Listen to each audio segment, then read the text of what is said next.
तो भैया हमन का पहुँच गए सीधा लखनऊ। लखनऊ पहुँच नहीं है तो यहाँ हमन का अम्बेडकर पार्क में जाए वाला नहीं है, लेकिन हमन का चले नहीं जाए हे पार्क में। भैया पार्क का नमे ना पता रहा तो मेरे कल एकदम चल गई नहीं एकदम ऊपर।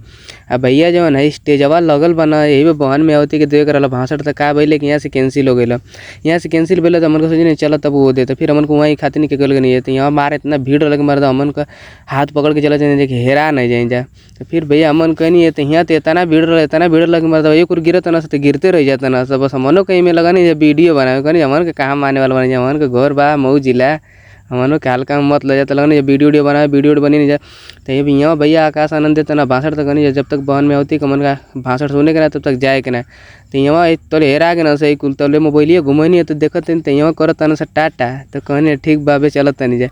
तो फिर यहाँ भैया बहन में होती दिल्ली है भाषण सुननी है मन का सुन उनके अब यहाँ से निकल के नहीं जाओ लुल्लू मॉल खातिर के। तो भाई आगे का वीडियो देखल चाहता नहीं ताई अगला पार्ट में।